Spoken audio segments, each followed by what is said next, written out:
There we are. Hello, everyone. Welcome back.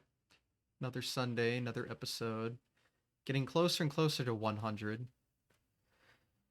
I don't know how many I have to get there, but just a few more. We're almost there. So, to continue the road to 100, Toronite is joining today. Hello, welcome. Wait, Chatting since you were muted. Hold on, I got you now. Now they can hear you. okay. Okay. I thought for a second it was No, me it who was was on my side. You're good now. Trust me, I actually had a marathon run not too long ago where I muted myself by accident in the first couple of minutes was just me talking There we go. like in no audio coming out. Okay. But yeah, no, it's great to be here. Thanks for having me. It's our first time chatting since PAX West. Yeah, been a hot minute. Yep. Again, happy people are able to do this on short notice because it can be hard sometimes. A lot of people out there. So Yeah, no, trust me, I am no stranger to doing stuff on short notice, so I'm that's all good. I'm all good. Well, yeah, welcome. If you want to kind of introduce yourself and what you do in the scene. Right, so hello everybody. My name is Toronite. I am a speedrunner, mostly known for Pokemon TCG up until earlier this year, where I just kind of expanded my speedrunning palette for a little bit and got into Spyro 3, both the reignited version and the PlayStation 1 version, and then, doing some other games kind of on the side, not to, just recently converted into becoming a Mario Odyssey speedrunner, which for a We all do marathon at some point. yes, no, I was being a Mario speedrunner was not on my to-do list, but it just so happened that I got assigned to speedrun Mario Odyssey and learn it in 90 days for a marathon run that actually took place a couple of weeks ago. And yeah, I've been missing out on Mario. I've been Yeah. missing out on Mario speedrunning. So no, it might not be the only Mario game I ever speedrun. But yeah, I've been speedrunning since 2021, but didn't really go too hard into speedrunning until a little over a year ago, until like summer of 2023. And I've been pretty much just kind of been around in the scene in terms of like, being in some of the bigger marathons or I guess some of the in some showcases. I've been on GDQ a couple of times. Bit was on Midwest Speed Fest earlier this year. And if any of you tuned in to King J's run at PAX West, I was the other guy on commentary. There was King Not J, the there was Celesta, the other one. yeah, pretty much. So yeah, that has been my whole spiel right now. hmm It seems like you've done a lot being fairly new to the scene compared to a lot of us old timers. Yeah, yeah, it's really funny because like I said, I started in 2021 with and funny, I started with Spiral 1. I didn't do any runs. I was learning Spiral 1's 120%, which is the completionist category. And me not knowing nothing about how to actually be a speedrunner and actually knowing the process, like figuring out the process of learning a game, I thought, you know what, I'm just gonna try to replicate what world record did, and I should be good to go, right? That's how speedrunning works. And I kind of got frustrated that I wasn't getting good times, and by good time being like close to world record after like of like 15% into the run. And I'm just like, you know what? I'm just maybe it's not for me. And it wasn't until like later in the summer I was like, I'll give speedrunning another go, and thought I don't know why I came to the conclusion Pokemon trading card game for the Game Boy Color was the game for me. I mean, I love the game. I poured hundreds of hours into it, but as a speed game, I never thought that would be my foray into actually learning how to speed run. But I had the game ported onto my 3DS when it was sold. Rest in peace, Nintendo 3DS. And it was just kind of like I started running the game up until I hit like a wall in like, you and I have been through this many times. You know, we're grinding for PBs, and then we just suddenly we hit a wall, and no matter what we do, we just don't. We just for some reason we just can't break through that wall. I've seen And this hundreds of walls. oh yeah no so like 3 months in I'm just like you know I'm good. I'm good. And then just kind of quietly put speed running away until like last year when I was like, watching a lot of GDQs. I think it was trying to remember. I think it was SGDQ of 2023 or may have been AGDQ 2023 where I just started watching those runs and I'm just like, oh man, I miss speed running. And then just I don't know why. I think that break, that like year and a half long break, just like did something to me where I'm just like, all right, like I not only broke through that wall, I'm just like now tearing through the leaderboard in Pokemon TCG that eventually led to my debut on GDQ Hotfix a little over a year ago. Shout out to Hypnotics for having me on his show Going Places, and it was a lot of fun, and that ended up kind of being I don't want to say like a launching point or a launching pad towards like being out there more often, but it definitely helped me in terms of like, okay, knowing that there is a world of speed running outside of like my own little niche doing this one small game that was like popular 25 years ago. And just kind of being able to really showcase myself in a couple of games throughout this entire year. I was funny. I was doing a little bit of a list of like marathons that I was on throughout the year, and it's I kind of may have went a little bit overboard because I have been a part of like a dozen and a half marathons throughout this year, which Okay. yeah, probably a little bit much. I mean, it It's more than included one a two. month. Yeah, no, there was a period where and you're gonna get a kick out of this, from October 11th to October 24th, so 13 days, Mhm. I did 4 different marathon runs, 2 of them on GDQ. And Oh, all right. yeah, no, it was like I don't know, I just kinda, like, fell in love with, like, the community, the overall speedrunning community, and, like, knowing, and, like, this is how, like out of the how much I was living under a rock. It wasn't until like late last year that I realized that that there was such a thing as speedrunning events outside of GDQ. I don't know why I thought like, oh yeah, GDQ is like literally the only thing in terms of speedrunning events. And then I noticed like, oh wait a minute, there's other stuff. There's other events. And then Oh, there's a I just lot. way like, I don't want to say way too many, but there are way too much to count, Yes. it just kind of like it was just really fun, just kind of being a part of all those events, not just as a runner, but did stuff for as a host, did it for Selkov's Mind Marathon Preventathon as a host as well. As kind of alluding to earlier, doing my commentary debuted for King J's Celeste 64 run at PAX.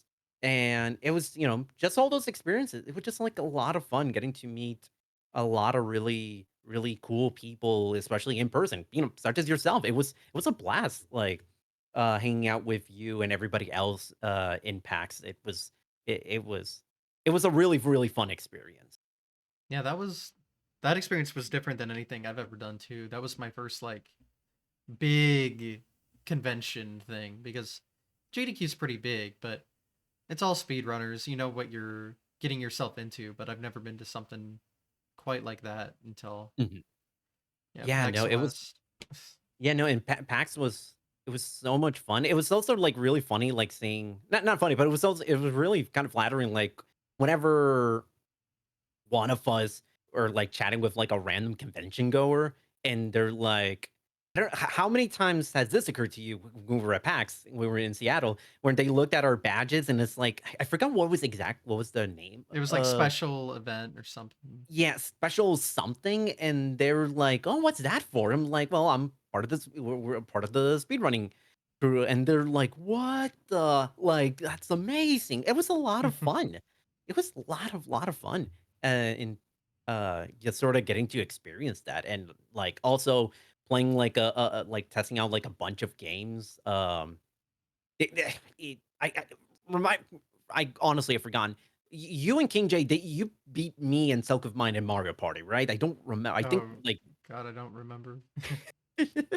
yeah, so like for anyone who doesn't know, we were playing Super Mario Party Jamboree, the Mario Party that came out, but at the Yeah. time it didn't come out, and it was like a 2v2. It was like you and King J versus Selk of Mind and myself. It was there was one like where like with bombs, like a Hmm. bomb mini game or something like that. It was about as intense mini game as I've had in quite some time when it comes to Mario Party. Yeah, I remember testing that out. They have you play like three mini games, and I thought they all were just kind of eh. Like they did not showcase the good ones. Yeah, no, it's really funny. It's really weird how like the decisions they kind of make us like even some of the mini games where it's like you guys kind of already did this Hmm. in past Mario Party games. I'm just like Or this they is were like a so weighted to one side, oh yeah. stuff like That's that. always been a Mario Party thing, unfortunately, where like depending on the games, it's like it's either weighted towards, the team of three, or weighted against the solo person go up against three people, or very heavily weighted towards like one team. I mean, it was fun, but Also, the boy, it input was lag, yikes. But that's more for what oh happened my god. afterwards. Oh my god, yeah, so anyway, so for anyone who doesn't know, so what happened was after Mario Party, we tried out Nintendo World Championships, They make you and do all of the games they're presenting in one swoop. Like, so yeah, and I don't think I've seen a bigger rivalry at PAX than you versus every copy of Nintendo World Championship that wasn't yours. The in they had that game everywhere. It was crazy. Yeah, no, and it was really I mean, you had to deal with the input lag and everything, and That was just at the booth. Well, no, no, no, it was no, you everywhere. Yeah, there was a whole panel. yeah, that that game just kept showing up that week. It's good. Yeah, no, but it was no, the but to my original point, I mean, just being part of the speedrunning scene was just a lot of fun. And I was there yeah, as a backup runner for Mhm. Pokemon TCG, and even though I didn't got in, it was still really cool just seeing like actually like get a taste of what it means to like do like a big time in person marathon. Not that Midwest Speed Fest isn't like a big marathon, but like there are few events, gaming events in the world that are of similar size to a PAX where you just had like a lot of the runs, like that entire auditorium was filled. Oh Like yeah. there were a couple of times where eh, event security had to come in and be like, we're gonna have to kick people out because Yeah. like this is a fire hazard right A now. fire hazard. I think it happened at the I think it happened at the Elden Ring and the Kingdom Hearts runs Hmm. where everybody was so like excited to see, and then boom, you know, you had to there was like a whole like standing group of people outside just watching it on the really tiny not tiny, but the smallish TV that they had outside of the doors. It was quite something. It was wild. See, you lucked out. You got all of the perks with none of the work. I mean, I would have loved to have No, done the I'm run there. kidding. No, I'm kidding. But No, but it was fun. It was fun. Listen. You're telling me, like, even though I'm a backup runner, you're telling me I get a free ticket to PAX? I'm going. I'm oh yeah, going. no, that Yeah, was no. good. And you, when at least for me, I'm so used to going to speed run events.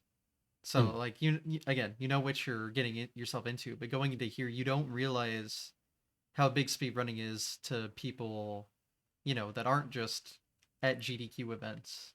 mhm. Like you talk to indie devs and they have their own speedrun leaderboards for their unreleased games you can do, Yeah. or they straight up just know who you are, and it's like, oh, that's oh, and then you Yeah. freeze up and don't know how to react. Yeah, no, it's because you don't expect it. It's not No. something, yeah, because like it's not like we're like major celebrities or anything of the sorts. No, and you assume it's still like this niche thing that only we care about, but not anymore. No, no. I mean, I mean, right now, even some like smaller events, like sometimes like you go to their viewership, like it's in the thousands. Even for Mhm. like non-GDQ events, it's incredible just how much speedrunning has kind of grown, and like I feel like fortunate to like now be coming around, being introduced into speedrunning at a time where it's really exploding in popularity. You know, so the first time I ever heard of speedrunning was back in 2015, 2016, when my university it had a gaming club, and the topic of the week was speedrunning. Mm. And and the presenter was, which was like a club member. They were showing just clips of Mario Brothers 1 and Mario 64. Um, Hmm. and this was back in 2015, 2016. I want to say it was like maybe like one of Cosmic's runs back at that time. I think he was running at Mario 1 at that time. It's like the Darbian era, but yeah. Yeah, it may have been Darbian too, and also stuff like and showing Mario 64, like the classic backwards long jump, because I think that was discovered at that time. Backwards long jump was like Oh, one of the that's been first around things. forever, yeah. Yeah, yeah, that's been around forever. Yeah, so like I'm just like, okay, cool, like that's a pretty neat thing. And then it wasn't even on my mind until for years until like AGDQ 21, which was the first AGDQ that was online because of COVID. And Actually, it was summer 2020. Fact check. No. it, no, I said the first AGDQ. Okay, you know what? You got me there. Well, no, no, you win. That's fine. It was the first AGDQ to go online, fully online because of COVID. And I was like, well, listen, everybody was kind of feeling at some point down in the dumps because everybody was indoors and barely able to go out. Doesn't help that this was in January, and living in Ohio in January, where we Get have to cold. deal with it's very cold, Get very cold. Like cold. like less than 2 weeks ago, last week I just got hit with 2.5 feet of snow almost, Okay, we didn't have and it that bad, but I'm not terribly far away, so I experienced very similar weather. I'll say that. yeah, so I was like watching so I'm just like watching runs, and I remember specifically it was I think it was Pokemon Emerald that I think was ran that year, if my memory serves me correct. And I was like, wait a minute, I remember speed running. I've heard of that term. And then I'm like kind of just like and I spent like the next couple of months just kind of thinking about it, like, oh man, this is a lot of fun. You know what?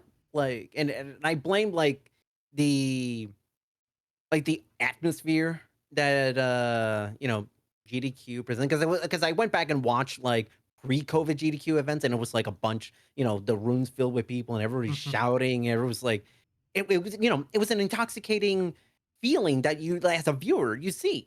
And I thought, like, you know what, like, I want to give this a try. I want to see like what I do in speedrunning. And then like and going full circle, like with the Spire One, like, oh yeah, like I tried learning that. That didn't work because I wasn't literally getting near world record paces. So clearly, it's not meant for me.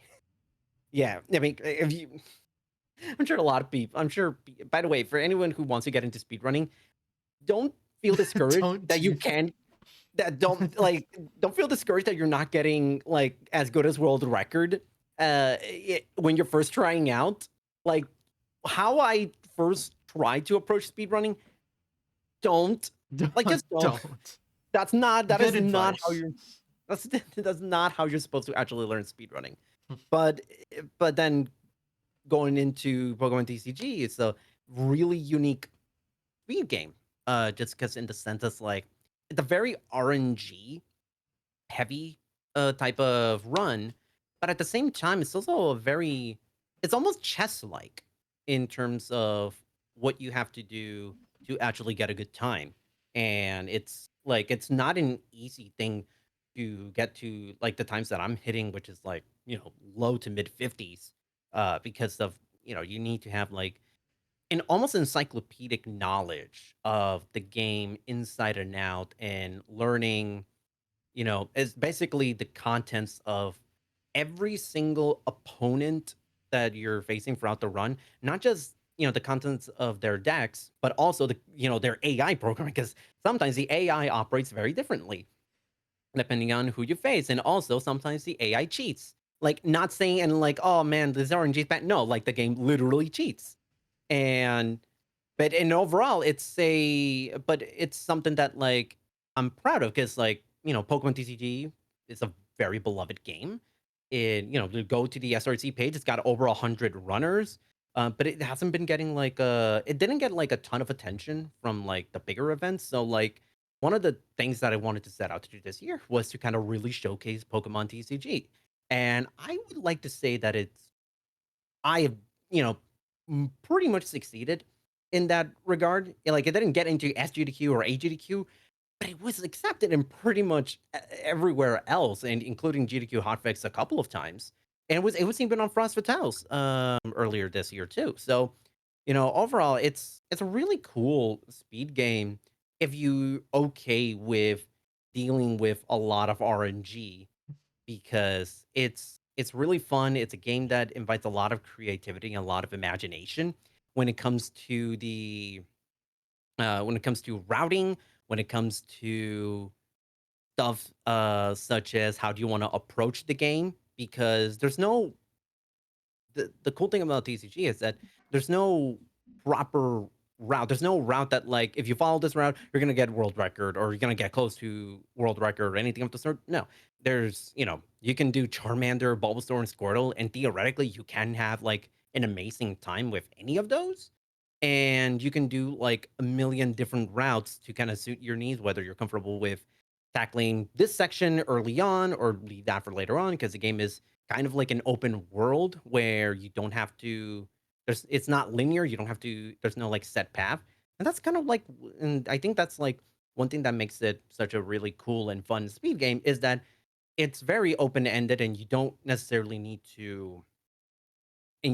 to follow a strict path. It invites a lot of thinking, research, imagination, and also doing the RNG manipulation in that game. It feels really, really good when it succeeds because it puts you on such a advantage throughout the run that it's kind of indescribable the feeling once everything kind of works itself out, and and it's not something. And the only thing that I would say is can be a little bit tough is that it can be a mentally taxing game because it's like I said, it's kind of like chess where you have to be constantly thinking 5 steps ahead of your opponent and also considered what they're going to do at step 2, step 3, step 4.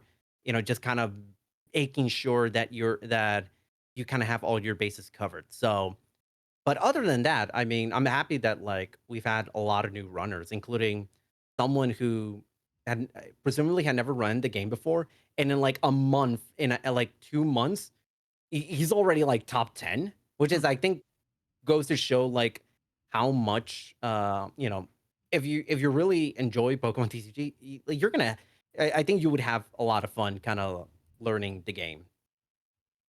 Hmm. It seems like there's a lot of games that when you first hear about it, it doesn't sound like a speed game, Mhm. but you can always turn a game into a speed game, and usually pretty well, from what I've heard for a lot of these Yeah, types of games. Sounds like this fits the bill. it really is because like 'cause the thing is like card games are not exactly something that comes into your mind where you're thinking of like a genre of games for speedrunning. Like, when you think of like trading card game video games, I think the first thing that pops into a lot of speedrunners' mind is like, oh, Yu-Gi-Oh! Forbidden Memories, but they would think like that's more the exception than the rule. And but with TCG and a lot of these other type of games, like you kind of learn as you're kind of you spend time with it, you learn that there's like small little intricate details about it that is not really known, or at the very least it's not something that you notice, but you do notice it the more you actually learn to speedrun this game. And in and of itself, there's kind of like a beauty to it. I mean, it doesn't have like there's not like a ton of glitches or anything. And there may not be like a bunch of flashy stuff in terms of the, like tricks or anything. Like it's not like, as I was saying, like Mario 64. There's no like backwards long jump in a card game. I mean, it'd be cool if you could do that in a card game, but I don't know how you that'd know, work, but it sounds cool. I mean, you can. You can try. I mean, I don't know. I wouldn't say it'd be effective, but I think you can try. And the and stuff like you'll learn more about you know like the game's AI and certain behavioral patterns that depending on the fight in TCG, where you kind of just figure out on your own. And that's kind of the cool thing. It's like there's stuff that even us top runners, we run the game, and there's stuff that we never have seen before. Whether it's be like something that has like, I'm talking like a less than 1% probability, or even a less than 0.1% probability, and and even stuff like just funny little quirks, or even stuff of like, the AI is not as smart as the game makes it out to be.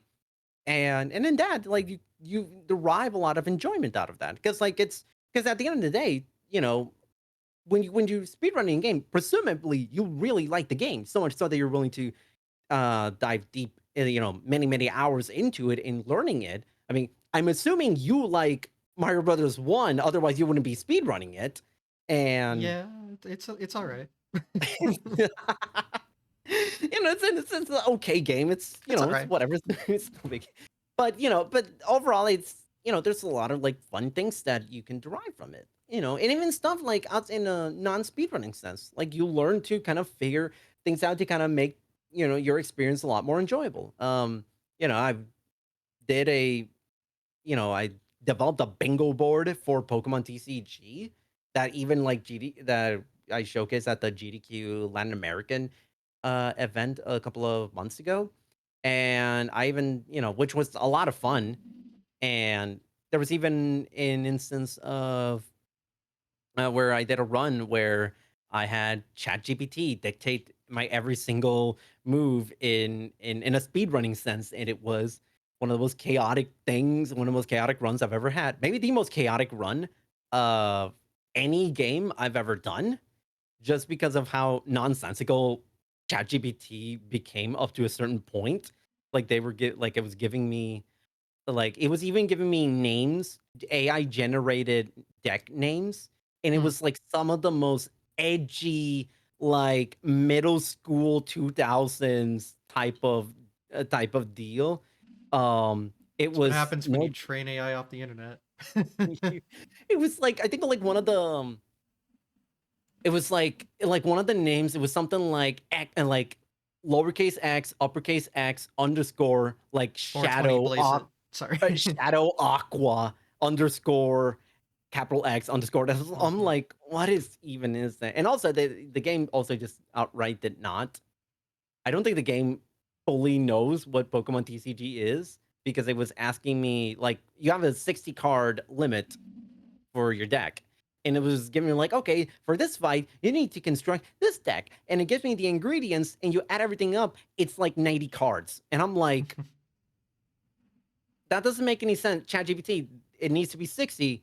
Okay, gives me a new deck. It's like 110 cards now. And I'm just like, why? Like, I legit spent like 10 minutes arguing back and forth with ChatGPT for one fight. Not that the fight was hard, but we couldn't come to a consensus on a legal deck to run for this fight. I think we got a few years before the takeover. Oh yeah, no. Yeah, like in my day job and that run, it told me like, yeah, no, we're good. Like, everybody, don't worry. Skynet's not taking over for a long time, for sure. But not like overall, like it was you know, and it got to a point where like with Pokemon TCG, where it's like I'm having so much fun speedrunning, but I don't want to like pigeonhole myself into just one game. And I ended up just doing a bunch of different games, just kind of exploring what's out there and came back to Spyro, but decided to run the third game on on the PS4 because they had a remake for PS4, PS5, Xbox, PC, and started running that. Then 5 months into Spyro 3 was finished, got to fifth place on the leaderboard in that, which was a lot, which was it was great. It has now become like my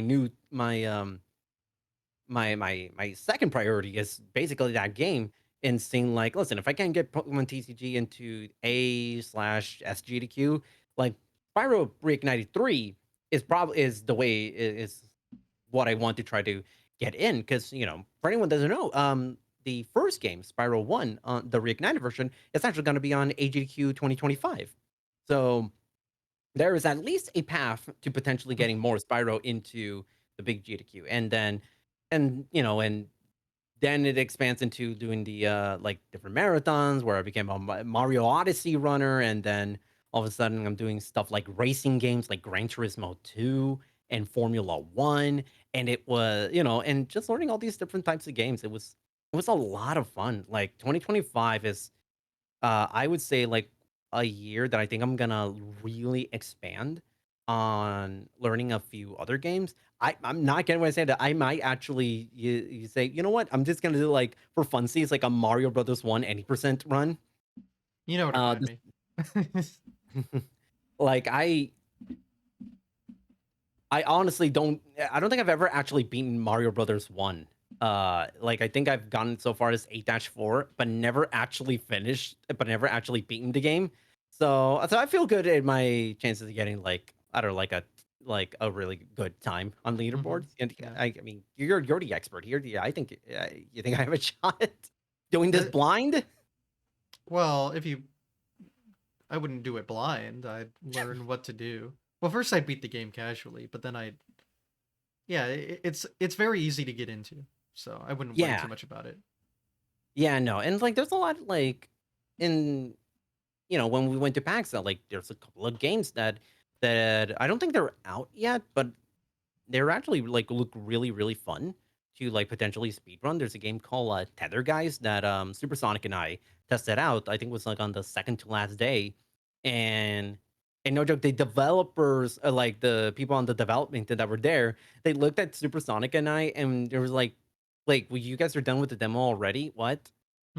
Like hold on. You guys are probably the two fastest people we've had beat the demo. And they're like, yeah, yeah, we were speedrunners. And they're like, okay, that makes sense. Classic. Um, So yeah, it okay. was there's a lot of really cool stuff in speedrunning that that's a somewhat new runner because I technically started in 2021, but that was only for like 3 months. It was like the free trial before I purchased the full version of Yeah. speedrunning, and then I really got back into summer of 2023. And like it does feel like I'm like finally getting a real sense of what speedrunning's about and like having a real appreciation of the community for just being around so many cool people and being in so many events and having so many different experiences that overall this just kind of like I think that 2025, not just for myself, but I think for the overall speedrun community, I think it's gotten to a point where like it really feels like it's gonna explode. Like you were saying, like at the start, like it's no longer this like super niche thing. It's like actually exploding into the Oh, it's been public, exploding. yeah, A to lot. like into like more mainstream stuff. I mean, some newer games right now that have like a speed run mode and such. Hmm. Yeah, you love to see it. I remember what I was gonna say. You said you did a marathon, or let's just say you ran Odyssey. Mhm. Why again? Because I think it's interesting. So there's a marathon called Speedrun. It's a charity marathon that the gimmick is actually really really cool. It's so you submit or basically you volunteer to run at the marathon, but you do not know what you're actually running. And once everybody gets signed up, there's a kind of like a draft lottery, and everyone who signed up they get a game assigned to them, and it's a game that like other people volunteer to kind of put into the draft pool, so to speak. And there were like hundreds of games that people volunteer because like you can also like submit to be a teacher to teach whoever gets the game you submitted to be in to kind of teach them and get them under the estimate. And I somehow lucked out because I was one of the last people who got a game assigned, and I ended up with Mario Odyssey. Yeah, good And poll. it was a really good pull. It was like I think it was like close to I think it was like 70 something, 80 something runners.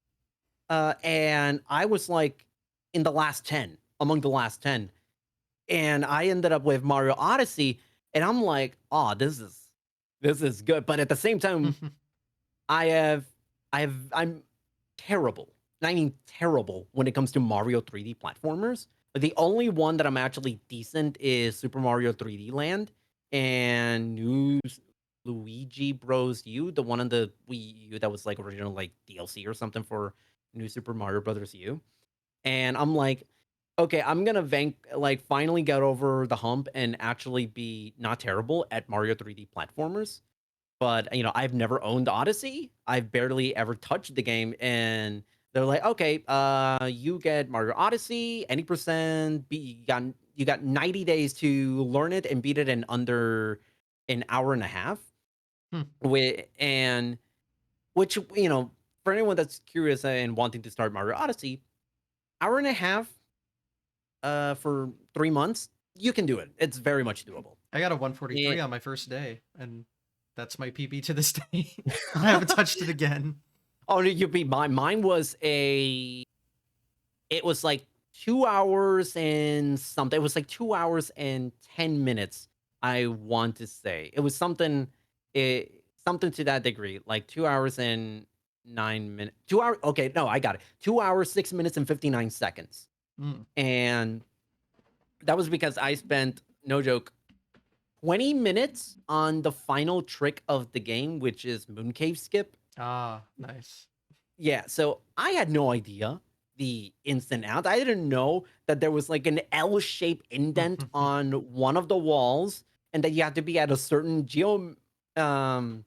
geometrical location and timing of it all to actually be able to like if like two wall jumps, because the second one is not really supposed to work, but it works if you go to a certain location in relation to the L-shaped indent on the first rock face. And it took me, no joke, 20 minutes. I legit, like, after 10 minutes of failing, I kept the timer on. By the way, this was all on stream. I kept the timer on. I literally looked up on YouTube, how do you do the moon cave skip? Watched it, had the timer still running. And then after like overall like 30, 40 attempts, I finally got it.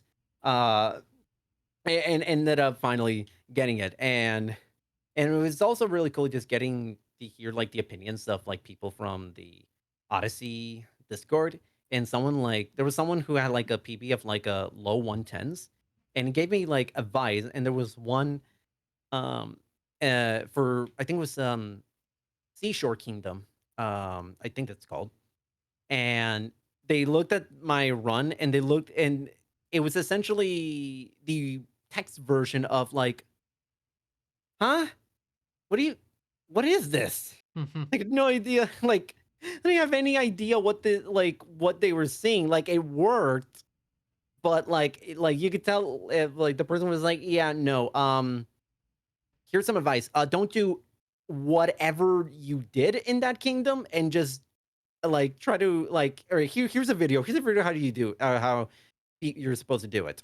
And I was and I eventually, come marathon time, I got into the I was very nervous because it was a game that like a lot of people were very much excited to see when it came to the schedule. And I ended with a 3+ minute PB. My current PB is 1:25:34, which is funny. I was trying to look it up online. It hasn't been accepted yet because I forgot to submit it to SRC up until like 2 hours ago. It's tied for 2,715 on SRC. There are so many runs of that game on there.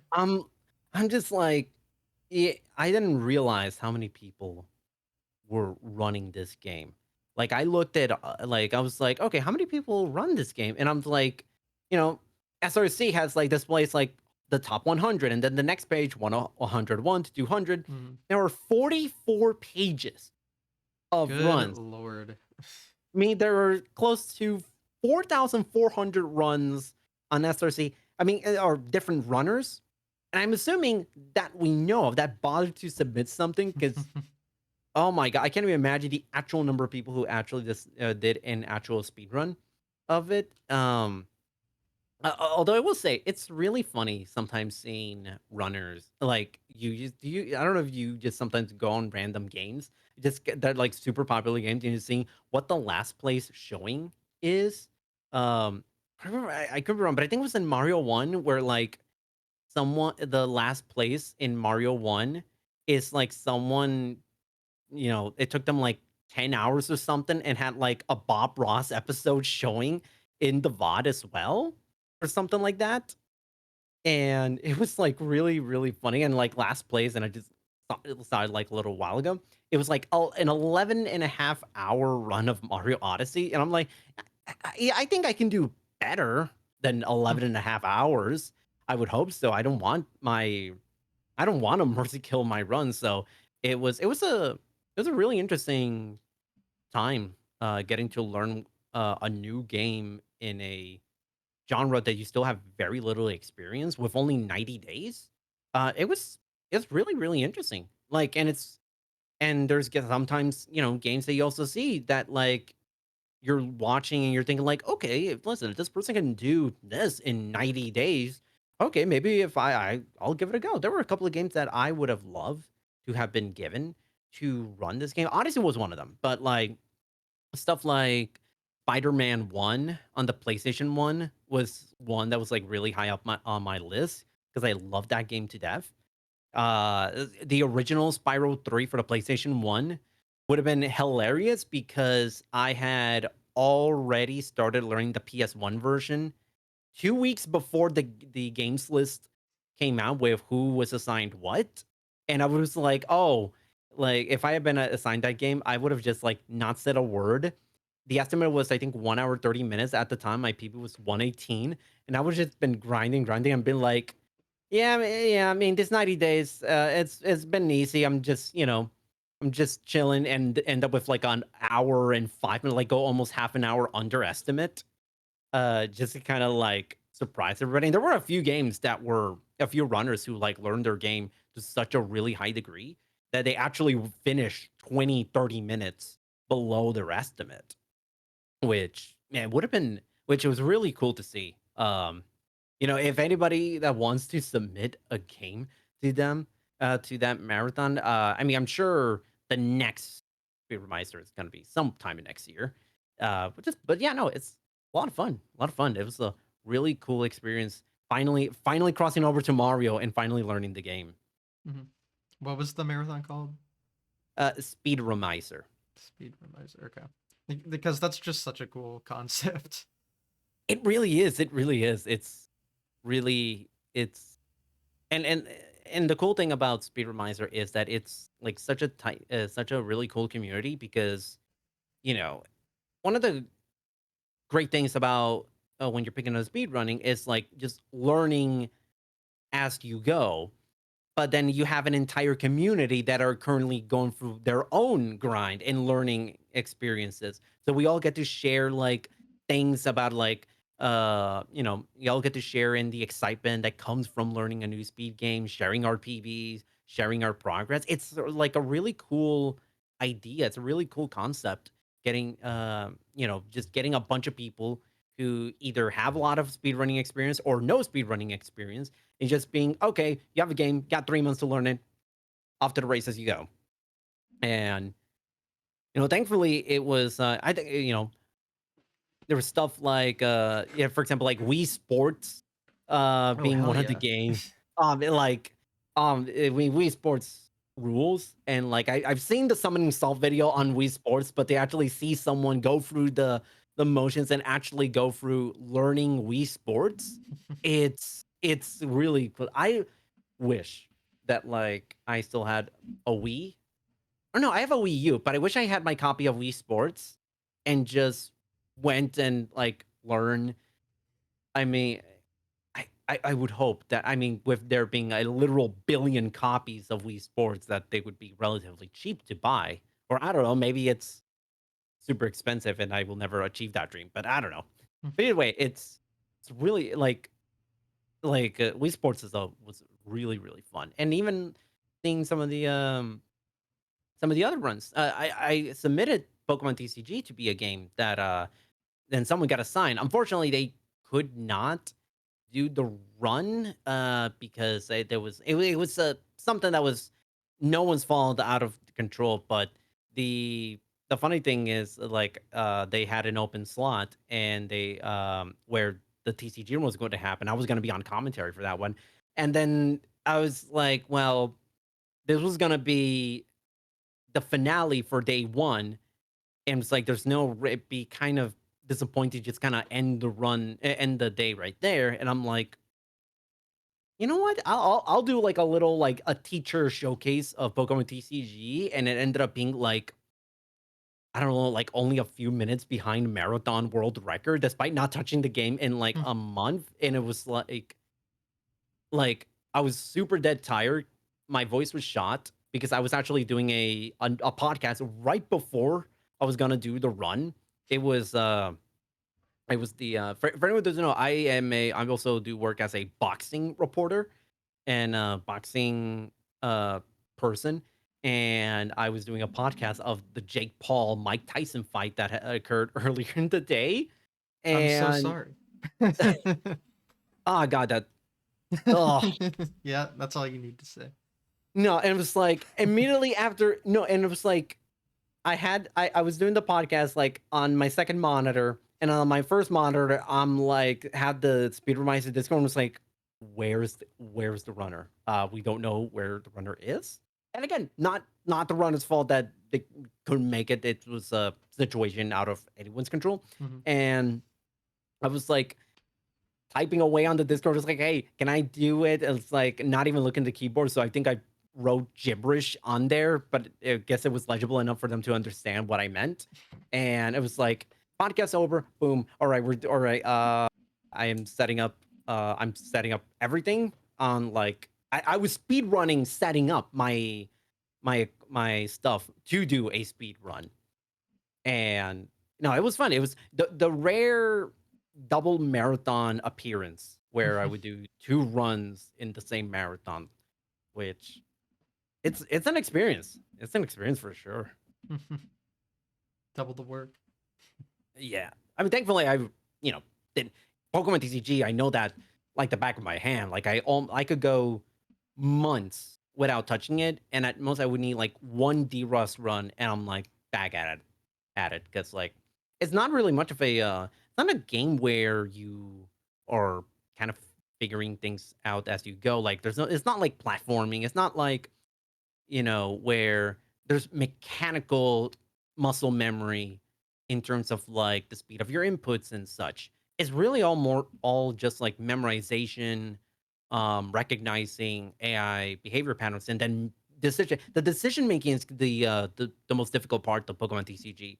Like knowing when to sort of like, all right, do I want to keep this fight alive and try to win, or do I think that this is unwinnable and I just go and reset the entire fight? Because that is one cool thing about Pokemon TCG, is that you can reset a fight at almost no penalty because everything just moves on super quickly. Like the interface is like super fast. The menuing is like, you know, I've had some people to say like the menuing is actually too fast at the high level because like it's very hard to kind of follow what's going on. Which I guess I take that as a compliment that, you know, we're going too fast. Uh, but then at the same, you know, but at the same time, you know, it's the decision making that can be the most the biggest hurdle, especially for newer runners, because they don't have the experience that we do, that like top runners and like top 10 have, in so far as, okay, like we have a sense of like what the game state is and what the game state is likely going to be, and we make that decision of like, okay, what's going to happen possibly next turn and what's going to possibly happen the turn after that, and then we make a decision. We're like making like a top level Pokemon TCG run is making like maybe like a big decision every 3 seconds, something like that, where we're just kind of like in constant like, okay, do I keep this going? Do I reset? What's going to be my play? What's going to be my play 4 turns from now potentially? And and it is kind of like chess in that regard, where you have to always constantly be talking about like thinking about what's the next move ahead and try to kind of beat your opponent in that regard. But with Odyssey, like, it was very different because like now it goes from like a mental battle in speedrunning to like a platformer, which is very different, which is, now it's a battle of like how good your inputs are and your timing and everything. And, just figuring things out like, okay, do I have a backup strat in case I fail a moon? That, an EC moon that you may or may not have botched early in the run and it's too late to reset and you're on PvP pace. You need to figure out something. So it can be it's really interesting, just like how you go from like a card game to a platformer, where how um you almost like use different parts of your brain for speed running, which is why like I think people can do those two types of games kind of at the same time, because you don't have to worry, because like mentally you might be a little bit exhausted, but with Mario Odyssey, you know you don't have to think as hard because you kind of already know, okay, this is the road to getting all the moons to get to the next kingdom, yada yada yada. And and it's just a matter of like execution and making sure that your thumbs and your wrists don't hurt by the time you get to Luncheon Kingdom, because it's a it can be tough. I don't know if like top runners use like the Joy Cons or they use a Pro controller. I use a Pro controller because it's my wrists, they're not exactly strong wrists. And so if I'm constantly doing like the motion with the Joy Cons on each hand, it starts to actually kind of hurt my wrist a little bit. So the Pro controller, at least with 2 hands, like I don't have to put as much effort into doing certain motions, and it can and overall doing Odyssey was it's it's quite something else. Like my PB is like a 125.34. You know, I'm taking a momentary break from it, but I'm 2025. Like one of the goals is to get to sub 120. Like Mhm. that's one of the goals is to get sub 120. Um, Try out actually a couple of Mario games now that I'm kind of like I'm over my fear of playing Mario games, because like I'm just like downright awful at them. I'll like try out like maybe try out Mario Bros 1, maybe even try out like one of the sports games as a speed run, which I think I'm gonna go with Mario Golf for the Game Boy Color, because that's the one that I'm most familiar with. But but overall, speedrunning it's so much fun when it comes to being able to pick up a game and just learning the process and overall just having fun, because like it I didn't realize like how many games has like such tight knit communities where you have a lot of people and they're more than willing to help you out, kind of be give you a lot of support, a lot of encouragement, and that's something that I would say I so very much appreciate in speedrunning, because that's not something you get out of a lot of communities. Not just gaming, but just overall, like being someone who does a lot of stuff in the media and does a lot of stuff in sports. And it can be, and sometimes it feels like you're kind of on an island. But with speedrunning, it rarely ever is the case, because you almost always have someone or a community that's willing to help you out and being able to kind of uh, you know, be your guide as you're kind of learning games and as you pick them up. Mhm.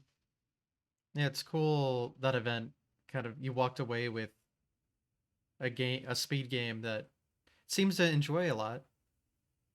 Yeah, So, no, it's yeah. it's a lot of fun. It's like it's way more fun than I thought possible. And I'm just like, at first I was like, when I first started speedrunning, I was like you told me, yeah, you're gonna learn Mario Odyssey. I'm like, no, it's just no, no. And then like once I finally gave it a shot, I'm like, yeah, no, no, this game's. I can see why this game has like almost 5,000 unique runners on SRC alone, and just it's one of those like don't knock it till you try it. And I think that's one really cool thing about speedrunning is that there are so many games and so many different styles to speedrun that you just can't that like there's gonna be a speed game for you, or a speed run style for you, for anyone that is able to that wants to take a little bit of time to learn it. Yeah. And one thing that like I've learned is like you don't need to have like a top time or anything or have a high placement on leaderboard to have fun.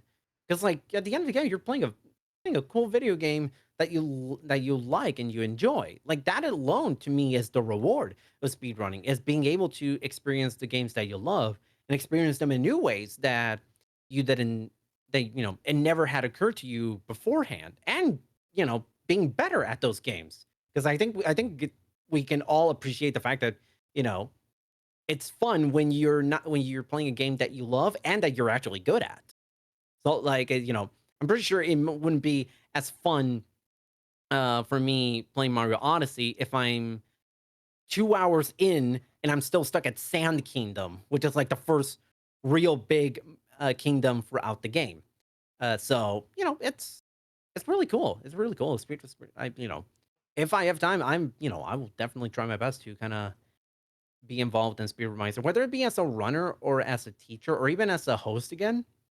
It's all those experiences were a lot of fun because even just like you know even participating in events, not necessarily as a runner, but as like work as a volunteer, I you know didn't realize how much fun it would be and how cool that process. Whether you're as a host or as a general volunteer, it's really, really cool. It can be a little bit intense sometimes, but overall, it's you know getting to see how things operate behind the scenes. That's another really cool thing when it comes to speedrunning. Just being able to be involved in a community that isn't as a runner, because sometimes you don't have time to do stuff as a runner. But hey, if being involved still, I think it's another. To me, I view it as a way to give back to the speedrunning uh, for what it has given me. It's given me the opportunity to have so many cool experiences. It allowed me to meet so many cool people and travel to so many to different places. I've never gone to Minneapolis before, but I did thanks to Midwest Speed Fest. Never been to Seattle, but I did. And I've never been to PAX, but I did because of speedrunning. And didn't get to meet so many cool people like yourself, if it wasn't for speed running. So for that, I kind of view that as like my way of giving back, just kind of helping volunteer with some of these events. Hmm. Yeah. So, is the volunteer work you do just mainly hosting, or is there other stuff involved? So far I mainly just do hosting because like I don't know if I would be good in terms of of tech because it's as someone who spent years working at a college radio station as an audio engineer, I know how stressful it can be. And then you add a video element to it, and then you add a streaming element to it. That's when it can Yeah. be that's when it kind of starts to be like listen, on the audio side of things, working in radio, it's already intense. Now you're doing you that add all of these different stuff into the mix, and it just starts becoming it becomes like ugh, you know you don't want to mess anything up. But at least with hosting, at least I can. I don't want to say it's an easier, but no, because hosting it has its own challenges because there's a lot of stuff that you have to follow, a lot of guidelines you have to follow, especially when you're doing stuff for a charity. Like there are so many things that you have to abide by to avoid angering, the charity that you're doing this marathon for, and make sure you don't give them a bad reputation or give them, something to be upset about when it's all said and done. But but so far I do, I've only done hosting stuff. I volunteered to try to do like tech check for Speedrunner. I didn't get to actually do a whole lot of tech check, but just even learning the process of doing like tech checks ahead of events, it's actually like really interesting. It's like, you know, I didn't realize um, you know, up until earlier this year when I first started getting involved in events, how much you have to sort of read when it comes to like getting prepared for an event. Like even just setting up your OBS to their specifications for online events. Like you get given a Google Docs sheet and it's like 7, 8, 9 pages long. And then when you're hosting, it's like you get another Google Doc sheet and it's like 20 pages long almost with like stuff that like you might want to say or like, ad reads and do's and don'ts. It's like super like really, really involved. And it helped it like being there in person with at pack, just kind of seeing how the GDQ staff was operating over there, and then in Midwest Speed Fest. Um, Shout outs to Helix, by the way, for being a fantastic organizer of Midwest Speed Fest, and just seeing like the camaraderie between the volunteers. It was like a really cool thing. It was like, man, also want to like help out, but also like it's a really cool way to just connect with people. And I think that's one of the other fun things about speedrunning is that like you don't have to be a runner to connect with people. Like you can just be and like if you want to volunteer and be involved, there's a million different marathons that are always around year round where you can go and volunteer. Like just go to Oangas. How like and just count how many events have submissions open, and it's like several dozen like year round. So it's something that it's I think I might try to get myself involved in some events that outside of hosting. It's kind of depends on like how things kind of pan out for me in 2025, but you know um and it was funny because I'm actually gonna be I don't know why I forgot, but I'm actually gonna be at AGDQ next month running donations or being a part of the Ooh, donations team. all right. Yeah, like I got my schedule and everything. I don't know why I completely forgot. Like talking about That's a big deal. so yeah, yeah. So I got assigned. So I'm doing donations. I'm working 3 nights, at least on the tentative schedule that I have, and I'm also working as part of um the Latin American the LATAM AAPI GDQ table that they're gonna have uh in over there in Pittsburgh. Like it's gonna be me and other representatives from the Latin American speedrunning community and from um and I think want to make sure I get it right. I think it's the Asian American Pacific Islanders uh speedrunning community also being there, which is gonna be a lot of fun.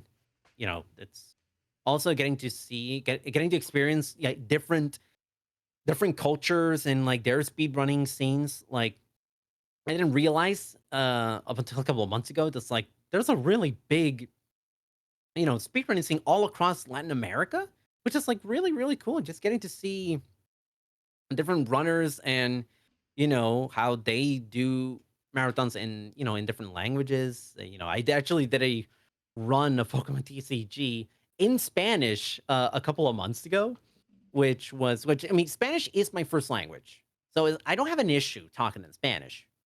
The problem is I had never done a stream, I've never done a marathon run, I've never done anything in Spanish and that degree. And I was like, okay. And they asked me like, hey, do you want to do this? I'm like, I'll do it. I don't know how well my Spanish would translate in terms of explaining a speed game, uh, which I have very intimate knowledge of, but to do so in Spanish that I had never done so before and only have like a couple of weeks to prepare, it was like a really really interesting experience that I would say it actually turned out better than I initially thought. Because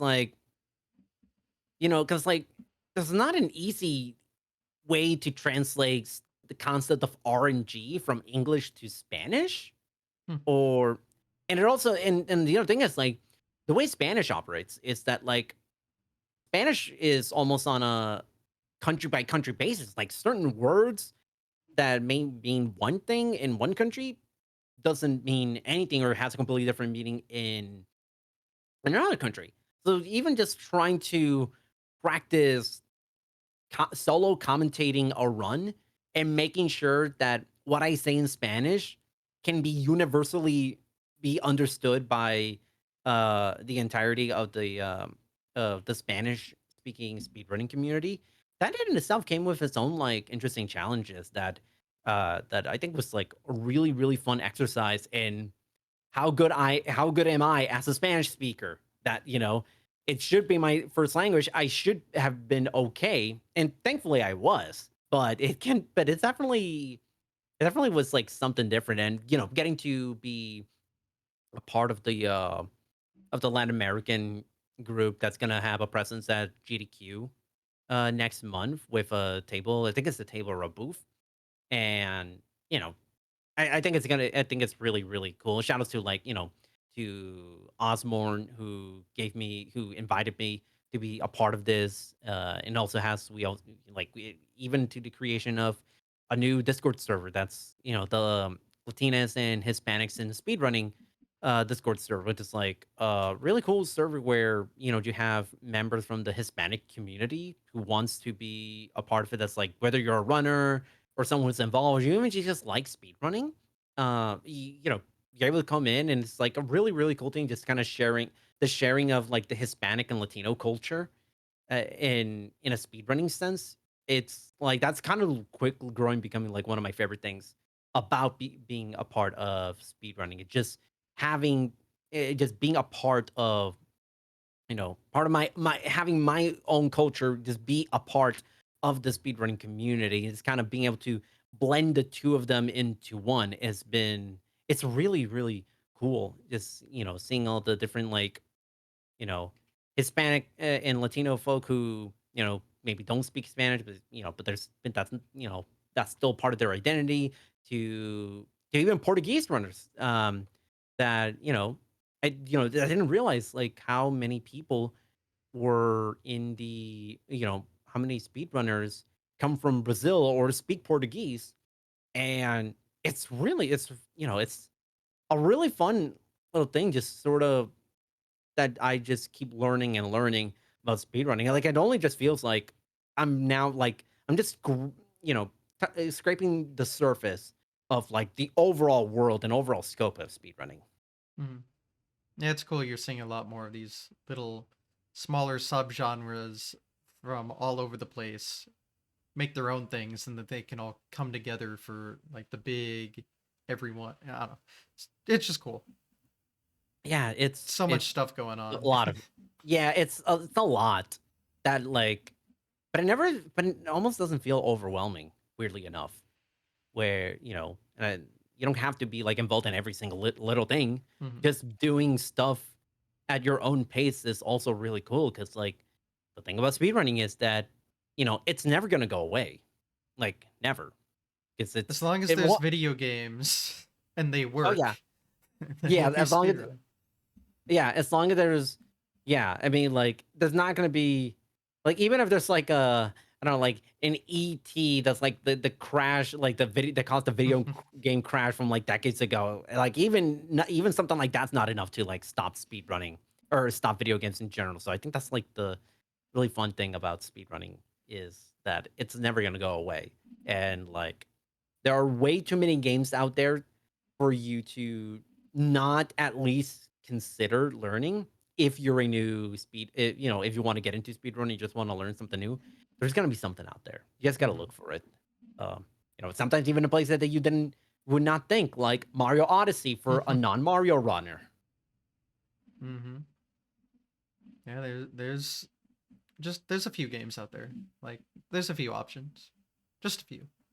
Yeah, Not like a few 100,000 or maybe million, but yeah. No, that's yeah, no, even heck, even like it's 'cause one of the cool things also about, like, the GDQ second submission period is that, like, just seeing how fast people can crack open literally brand new games Yep. and just like, "Okay, we this is a brand new game, and we can beat it in an hour." I'm like, "Huh?" Uh, like, I was actually kinda considering going for Shadow Generations, try to learn that for second submission Really? All period. right. Yeah, I was, but that was still in the middle of of the learning, period for Mario Odyssey, and I'm just like, my entire focus has to be on Mario Odyssey. If I add on another game to that, I don't know if I would've been able to get good enough to be confident that I can beat the game underestimate. Hmm. Yeah, I get that. Yeah, people went to town on that. I'm kind of Sonic afraid games now. are. Oof. Yeah. I'm kind of afraid to now look at, like, how broken it's now gotten. The game's only been out for a month. I beat it. It's not a long game. It's not a long game. Like, you can Yeah, beat the game it's in, a like, little like 4. it's a it's like the Bowser's Fury, right? It's a little Yeah, fun, unique experience added on to a re-release of an old game. Literally yeah, the same thing. yeah, I didn't really even think about it that way, but yeah, no, you're Mhm. right. It's exactly that. Yeah, Shadow Generation is literally just, okay, here's a much more condensed version of Sonic Generations, but you're now playing as Shadow, and okay, here's some cool new lore about it and everything. Unfortunately, you don't get to hold a gun, but you get to do everything else as Damn. Shadow. No. No, but I mean, there's still some cool things and new stuff you can do as Shadow. But like, I'm kind of you know, I'm wondering how how much that time's gonna. I have no, I don't remember if that got accepted into second. I wouldn't be surprised if it did, It did. because I'm okay, yeah, almost certain. yeah, there was, yeah. So like, getting to learn, even just seeing how fast someone can, like, learn a new game. Not just, like, learn a new game to speedrun, but, like, a game that was literally released. There's something really cool about getting to do that, and just overall Mhm. knowing that, like, okay, like, we're already got it down to such an unbelievably low time, and you're only just learning the actual game. Like, there is so much that we can potentially learn and get that time even further down. So man, it's gonna give me, like, a lot of ideas for SGDQ 2025. Like, it's not gonna be just Pokemon and Spyro Reignited.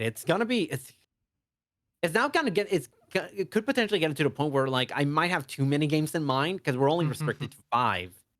I think it's 5. I don't remember if it's It's 4 5, or yeah. 5. Okay, 5 games.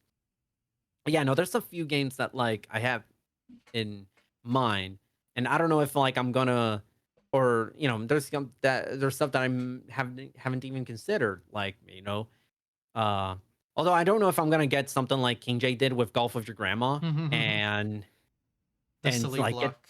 Yeah. get a silly block game, which I'm so looking forward to that. Like, I've already seen the game. King J's shown that game to us a couple of times, but, like, it's gonna be so much fun. I always love the silly block. It's like, I would say, one of the highlights of the marathon, in my opinion. Just seeing all I the mean, different selling very stuff. few things nowadays for GDQ get their own like full block. So Yes, like they yeah. used to have a ton, and now like Silly's the only one that really has stood the test of time.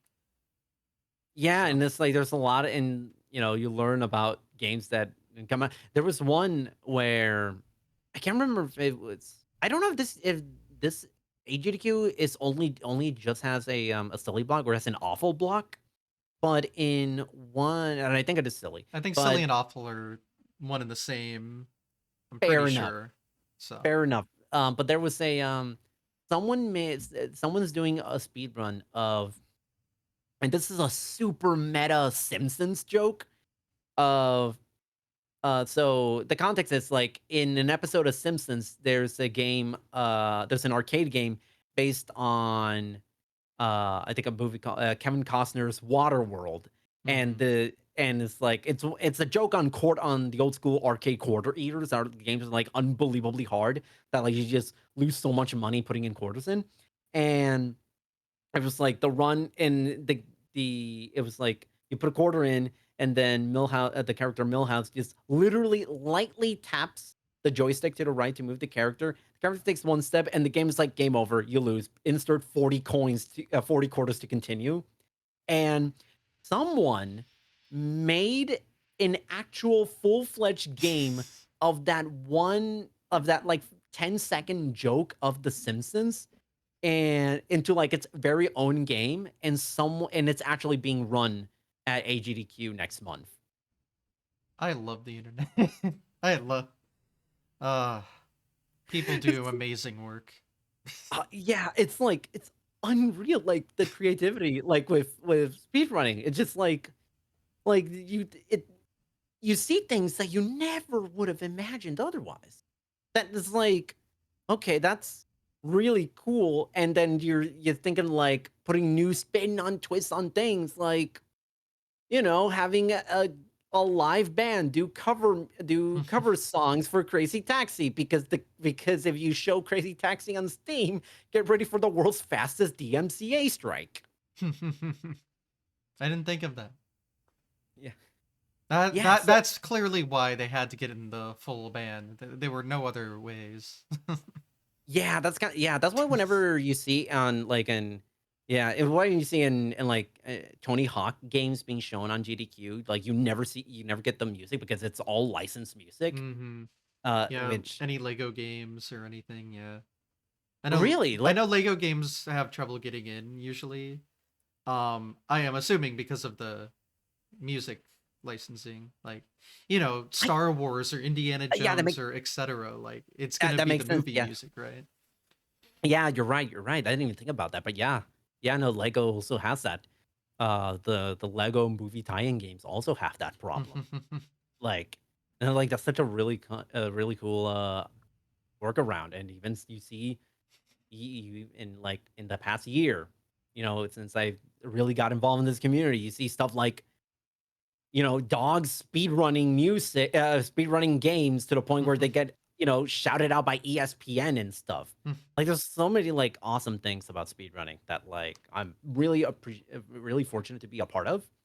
And I'm really excited to just kind of see what 2025 has to offer, because like there's a lot of really fun stuff that I'm just like thinking in the back of my mind, like, man, like I want to either check it out or I want to see how, some stuff kind of unfolds with everything, with, whether it be events, games, communities kind of just all growing.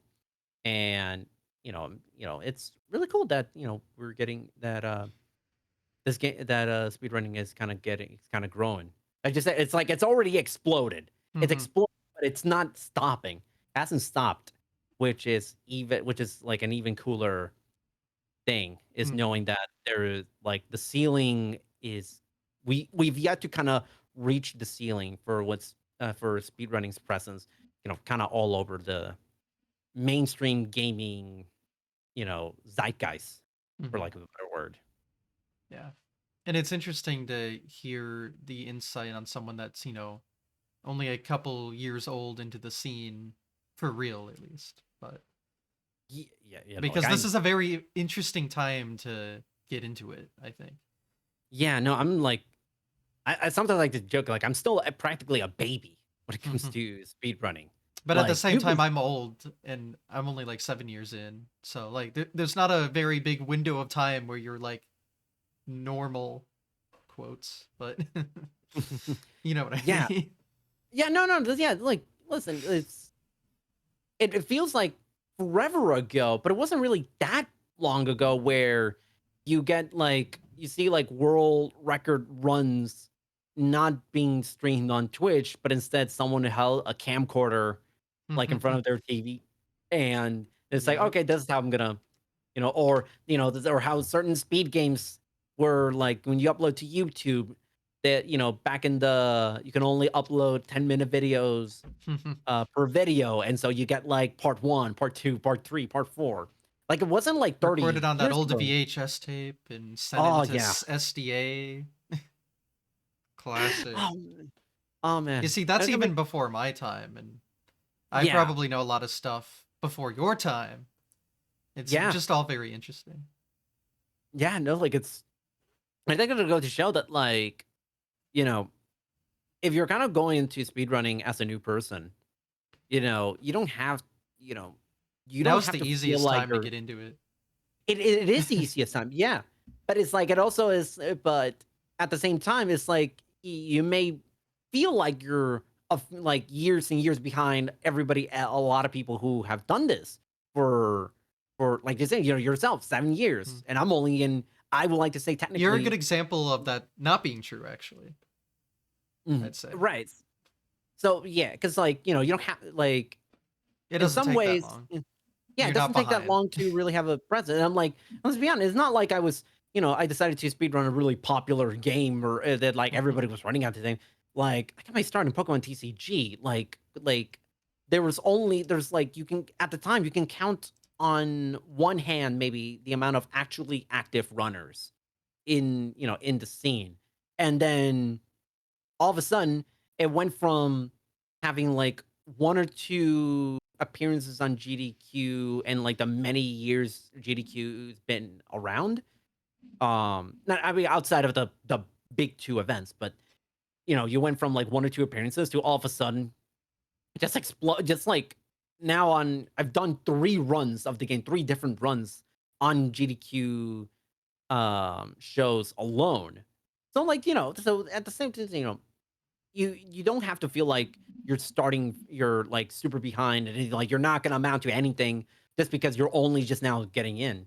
It's the cool thing is like you can get it, even if you just start now, you could be in a much bigger position a year from now because you're not going to because if you put in the time and and and I'll admit sometimes some part of the reason why I'm I would say where I am partially because of luck, but overall, I think it's I I put in the time and I have the benefit of having known a lot of really cool people to help me to help me further acclimate myself into speedrunning. You know, getting to hang out with you, with King J, with Supersonic, with Selk of Mine at PAX was like an awesome experience. And just getting to meet all of you and meet so many other speedrunners over there at PAX, like it made me feel like I was really a part of the community and wasn't like I'm just a random person who really got involved into speedrunning a year earlier and sitting alongside with like a bunch of veterans or super very experienced runners who've been doing this for a very long time. So it's really interesting how far someone can go in the span of a year. Like it still feels weird to me that this is really only the start of year 2 for me. Yeah.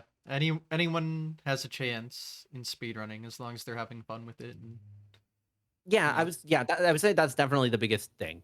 Like, don't I would say don't get into speedrunning with like the intention of like I'm gonna be this like big time Get streamer. I'm world gonna have record like in Spyro 1 immediately. No, oh it's like, yeah, nah. yeah. I mean, who would do that? Who I would mean, do like such a thing? it's like someone should tell that person like no. But but like the overall thing was like I was having fun. I was having fun learning to speedrun, and then once I actually learned what the mindset someone should come in when they're learning speedrunning for the first time, and to not be so hypercritical of yourself when things are not going immediately your way when you're starting out, like you learn to sort of appreciate the process. Because like at the end of the day, like you're constantly that's the one thing that I've learned throughout my time speedrunning is that you're never really done grind. You're never done learning. The process is never ending. So if you can find enjoyment, you can find fun out of learning and self improvement, then speedrunning is maybe about as good of a hobby to have as there is. Like, it may seem like, oh, you're just sitting in front of a video game for hours on end. And it's like whatever. But no, but like, Look at the there's a millions we've raised. yeah, no, the millions that we've raised, not just in like events from all over. Hmm. Like, I was part of like can tell you how many marathons that I've been a part of this year that have raised thousands of dollars for so many different charities. And it's such a wonderful thing to see. And speedrunning is more than just, sitting down in front of a game and just playing the same thing over and over and over again. It's all a part of the big community and just kind of exploring the world and the hobby that we so very much love. And and it's not so, and if you want to just sort of casually do speedrunning and not really, you know, be a bigger part of it, that's also fine. That's also the other great thing. It's like just speedrun casually one game and you're satisfied with that. That's also great too. That's kind of how I started. There's really And no wrong way to do it. right. There's no wrong way to do it. There's so many different ways to get in to be a part of the speedrunning community without actually being a speedrunner yourself. There's a lot of people that don't really do speedrunning, but they love doing volunteering, whether it's a host, whether as like part of tech or part of, working with donations and working with different organizations and such. That's also another way to sort of find enjoyment out of speedrunning.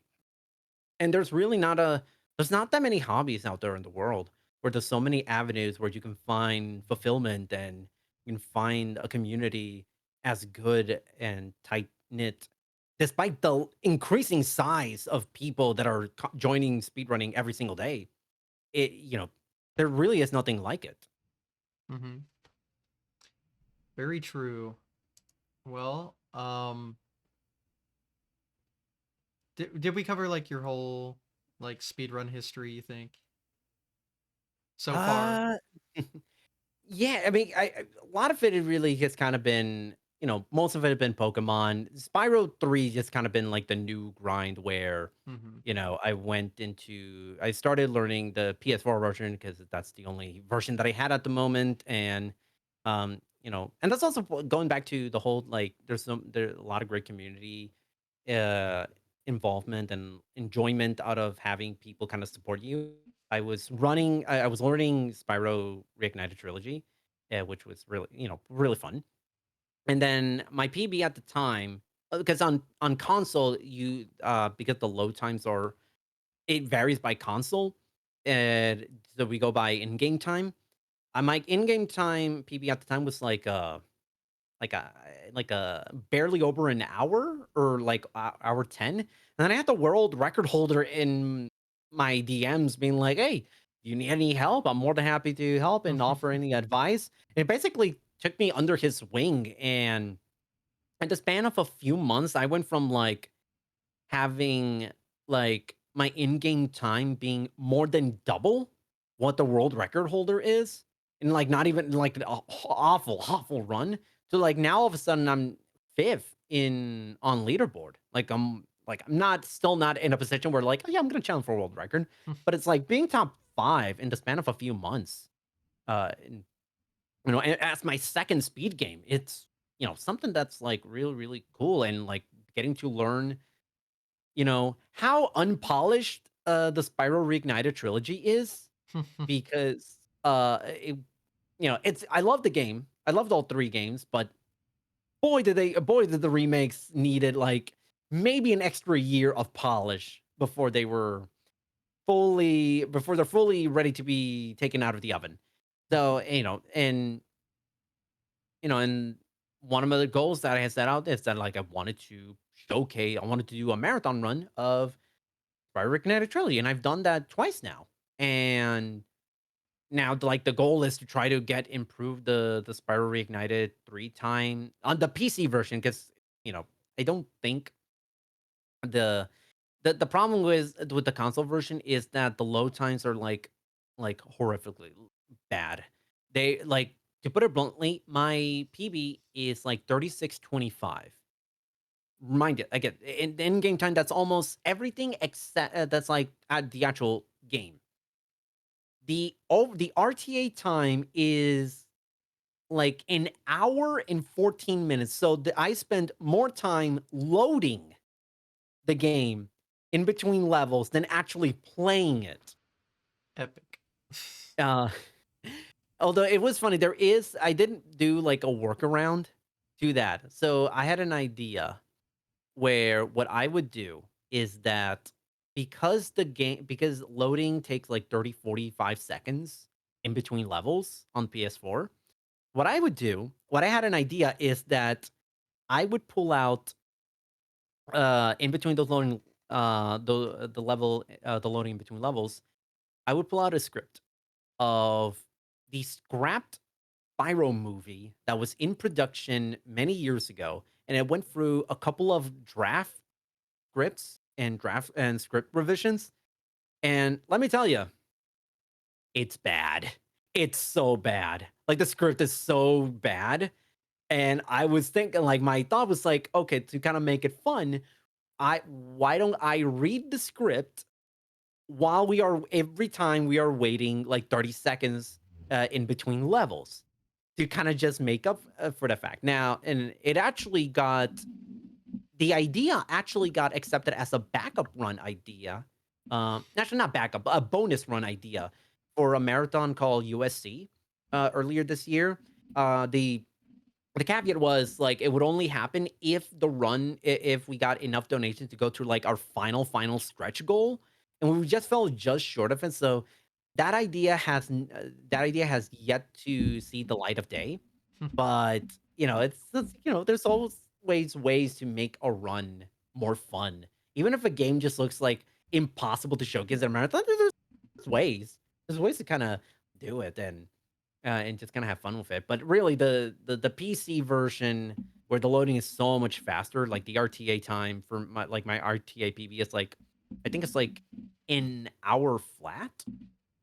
So it's definitely like a vast improvement, and that's kind of what like where I stand, and just doing the occasional like odd game here into like a one off, like a actually like yesterday I did a blind race of Gran Turismo 2 for the PlayStation 1 because there was a runner called the Rixer who does weekly races of random PlayStation 1 game, and it was like this week was Gran Turismo 2, and I'm just like, oh, okay, I love Gran Turismo. I will, and, it's just doing all 60 license tests, but it was still like a lot of fun. Just gonna doing a blind run, but overall, yeah, that's kind of my speedrunning career is not exactly a long one, but I would say like this first year was like extremely jam-packed with like a lot of memorable experiences and a lot of events and a lot of runs and a lot of different stuff that I'm very appreciative of. I think like with 2025 coming around with AGDQ right around the corner. My God, we're only a month away from AGDQ. God, I Yeah. don't know. I don't know if it feels like it's coming like too fast or too slow. I really don't know. It just feels like it just feels like really, really weird just having that anticipation now Hmm. for that I've never been that I've never been a part of doing something like that. Just getting to do a just being a part of literally the biggest speed running event in the world. Oh yeah, Even though you haven't been to a main event, have you? no, the Okay, I PAX see. GDQ at PAX West is the first one. Hmm. I mean, it's not a GDQ mainline event, but it was the first in-person I mean, GDQ that's event. bigger than GDQ technically, so. Well, that's true, but the GDQ at PAX West portion is not as big as a No. GDQ. PAX West, okay, as a whole, okay. I Mhm. mean, it took over like half of Seattle. Um, Yeah. um, so I mean, like how many park I mean, like, it really took over, like, how many parking lots do you think we went through Oh my throughout the god. weekend trying to find, just a parking spot? Yeah, I wonder how many people that brought in.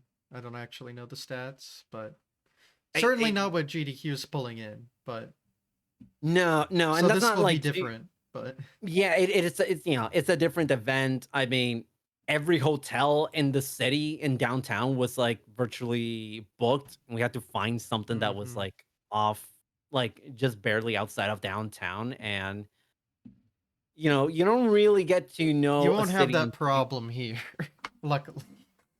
well, the good thing for me is that, like, Pittsburgh is like only a little over 2 hours from where I live. Oh, So that's like, right. Yeah. so like my plan is to visit Pittsburgh most days, not get a hotel room, although I'm slowly might think about getting a hotel room for like at least a couple of the days. Like, even if it's just a personal room or just like crashing onto someone's hotel room floor for like a night or two.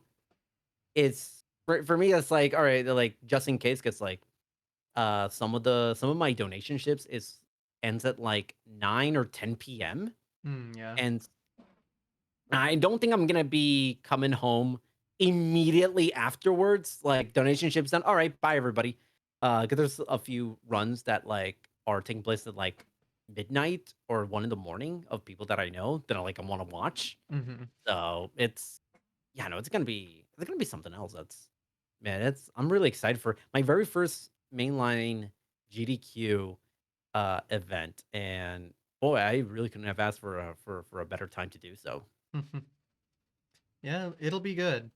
Yeah, I'm really looking forward to this one. It has the potential to be like one of the better ones, especially with the game list. Ugh, Yeah, no, the game so list many is bangers. really, really good. Yeah, yeah, like maybe. I'm assuming obviously you're including yourself in that list. You're doing What? two games. No. You're doing two games, right? Yeah.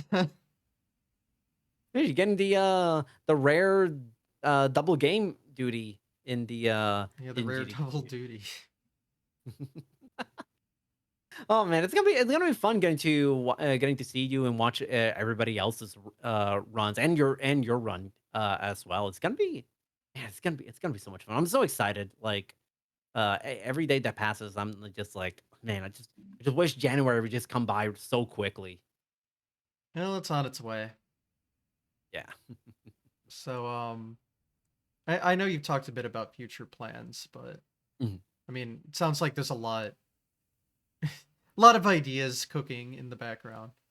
Yeah, yeah. Like the main goals, right? The main immediate thing is just improving the Spyro Reignite 3 times because I want to submit that for AGDQ because I really think that's a good shot. And also finally crack the top 5 in Pokemon TCG 80% glitchless because the entire community, the speedrunning community on the Discord is like, Toronite's gonna be the next one to hit the sub 50, like, which for those of you who don't know, sub 50 in Pokemon TCG is like an almost absurdly legendary time.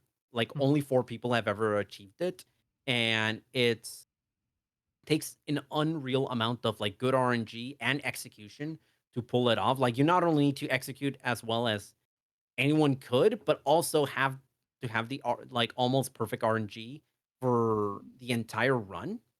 And everybody and the whole community is like, he's gonna get the next sub 50. He's gonna be the fifth runner to hit sub 50. And it's like I feel like I owe it to them and to myself to finally hit that sub 50. I'm a little over 2 minutes away. My PB, I think right now is like 52:19 or something like that.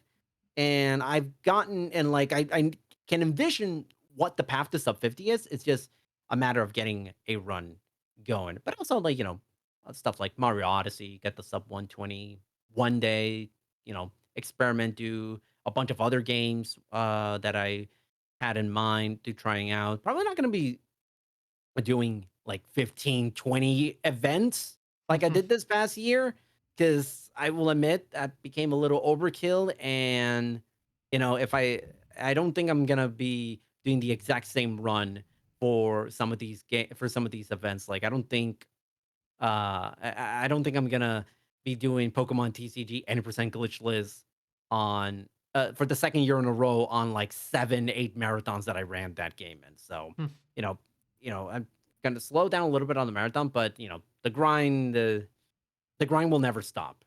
In overall speed True. running, yeah, it's and that's again gotta find the enjoyment in that grind because like if you don't, then like your shelf life in speedrun is going to be pretty short as a runner if you can't find enjoyment in spending hours and hours trying to improve, even if it's just by a small amount. It's the journey, because there almost is no destination at the end, because there's always the next step. Mm-hmm. Yeah. Well, it sounds like we've reached a nice resolution. Yeah. It was a lot of fun. It was really fun just kind of being here. I love watching the shows that you've done. It's I remember tuning into the one you did with Helix a few months ago. I'm like, "Oh, this is like a really cool thing." Like, I don't see like people do podcasts about speed running and stuff. So it's really fun, really cool to have been able to be here and just sit down and chat with you. It's like it's I didn't have this on my 2024 like checklist, but like but I would say that at the very least another like nice feather in my cap for what's been like an unbelievable year for me in this community. Well, I appreciate it, of course, and yeah, you can self promote however you'd like. I guess we can wrap things up here. So let me So get yeah, this so ready. you can follow me on Twitch at Toronite. It's the same name as you kind of see on screen right there.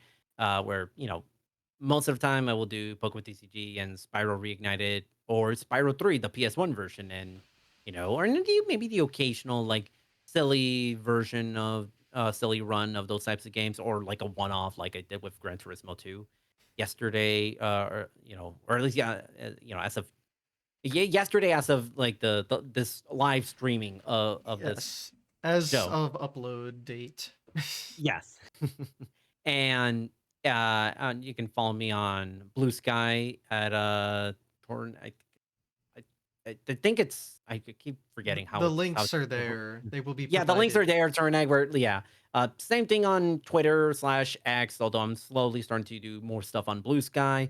YouTube just kind of been more of a you know a bank of my of PB highlights. Although one of the things I'm definitely working on for next year is doing like a lot of original speedrunning content that isn't just like regurgitating my all the PBs. Like doing like a lot of like, whether it be guides, whether it be like retrospectives or history of certain games, or doing just doing like original content of speedrunning. Like that is hopefully one of the things I achieve in 2025, is that the YouTube channel ends up becoming something a little bit more than just like a nesting place for runs that I decide to upload on there, just to kind of make sure I have more than one place to have them on in case Twitch decides to and auto delete, just auto delete and terminate your entire channel for no reason. Well, that's exciting. It's Yeah, always nice to hear people get into the content side of things as well, because that is a really hard thing to get into. So, yeah, no, it's Yeah, seeing a lot of these a lot of content creators on the speedrunning side just kind of show like do original content. It's really fun. It's really fun again to see like what they do in terms of their like the final product. So, and I've always loved creating stuff. So like that was actually one of the plans for this year. But unfortunately that didn't happen because I've been involved in 20 million events. So now I'm oh some well. part of the yeah, so there's always next year. So Mm-hmm. All right. all right. Well, I guess we can end things here. So, yeah, thanks for watching, everyone. Follow the show on Twitch and YouTube. That's where it's streamed live and then uploaded later, usually. And yeah, just stay tuned for future episodes because we I've done this enough times to where we all know it's not stopping anytime soon. So, all There's a right. million there's a million different speedrunners you can do this show with, so I don't think guests are gonna be a problem. Yeah, You're fine. there's a few hundred, maybe thousand, maybe. Anyway, yeah, plenty of content. Not running low yet. So, stay tuned for future stuff. And yeah, just thanks for watching, everyone. Have a good one. Bye.